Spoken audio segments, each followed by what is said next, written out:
Cool. So yeah, Arjun, tell me a little bit about how your process has changed since using Coldlytics to source your data. Yeah, of course. So, our process used to be pretty complicated. Anytime we needed to find more business intelligence for the leads in our list, we need to comb through a list of freelancers, probably test 3 or 4 freelancers, and then finally settle on one who we thought could deliver good quality at a good price. And that's always the hard thing. You want to work with a freelancer that will give you enough time and attention, but also with enough scale so that they can make it efficient for themselves. Coldlytics changes all that. So in the past, the process would look like get the lead list, prepare it in a spreadsheet, send it to freelancers, revision, and ultimately, hopefully you have a double verified list. However, with Coldlytics, all we have to do now is copy and paste a link into Coldlytics, and you guys take care of the rest, and we get the spreadsheet out that we can pump into our outreach processes. So yeah, I would definitely say it's an improvement in what we're doing. I think one of the things that has been really interesting for us is really to understand as well new ways to prospect. So in the past, we would prospect through like exhibitor lists or events or whatever else. However, now we can say grab the link of a Facebook event that we really want to talk to and we wish we were at, and we can grab all of the founders and all of the people that attended and really get a nice compelling story to say, hey, listen, I heard you were going to this event.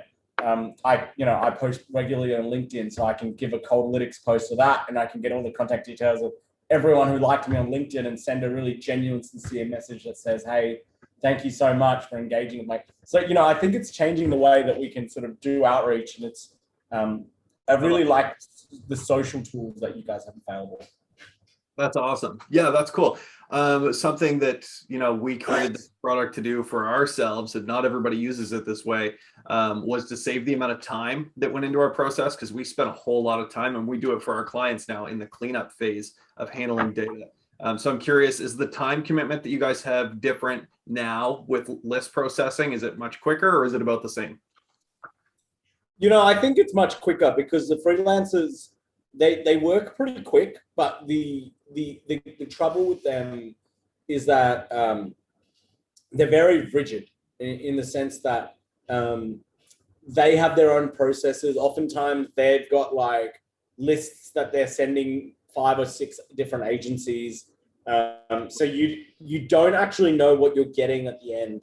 So I think where the time equation really comes in is that there's not so much a need for revisions. If I'm upset at the process, I can just yell at Matt, not a number of freelancers that ultimately don't care whether I'm happy or not. Yeah. So how much time were you spending before on average, and how much would you say your team spends now? On average, we probably used to invest, for every 1,000 leads or 1,000 emails that we'd send, we'd probably spend, 4 to 5 hours finding those people. Now we've got that outsourced, and it's at a definitive clip of how many credits we get. So, it's definitely much lower amount of time required. Cool. That's awesome. Curious how, and I appreciate this feedback, curious how the price compares to what you were paying before. Is it similar, more expensive, less expensive? If it's more expensive, curious why you're using it to your alternatives. It's really similar. Typically we try and play with like a 20 to 30 cents per email economic model. That works for our business. It's not the same for every business, but for our business, that tends to work. For me, it's less about the cost. It's less about the cost per email, and it's more about the cost per processing time, right? So the revisions is what costs amount of money, because it's man hours or woman hours, I should say, as well. Involved in going back to the freelancer. Hey, these 5 emails didn't work. Why can't you do this? Whereas now, if we find there's 5 emails that don't work, you guys just give us more credits, and then we can just get more leads from that. So it's much more defined flow. We don't have to have an argument with the freelancer that says, hey, listen, you didn't actually deliver what you wanted. At the end of the day, because we're partners, it's simple. It's like, cool, well, I'll give you an extra credit. It's not. It just defines a much smoother process. Awesome. Yeah. And that was our goal, just to kind of automate the mundane, the unnecessary, and really make it a much smoother process for everybody. I think it's different than anything else that's out there in its own unique way. And so that in its own right creates some skepticism. What would you say to anybody that's considering the product and is unsure of kind of this new brand, new product that's different than what people are used to? I mean, what I would say is basically don't second guess yourself. You know, if you've got a fantastic process and whatever else, which, you know, I've never heard of anyone having such a fantastic process they didn't want to improve it, fine.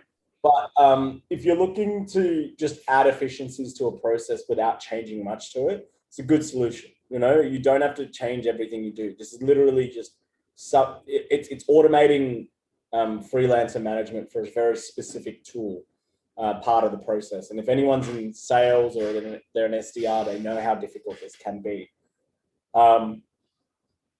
So I mean, my biggest thing would be just give it a go. You know, it's one of my things is don't spend too much time considering it. Just give it a go.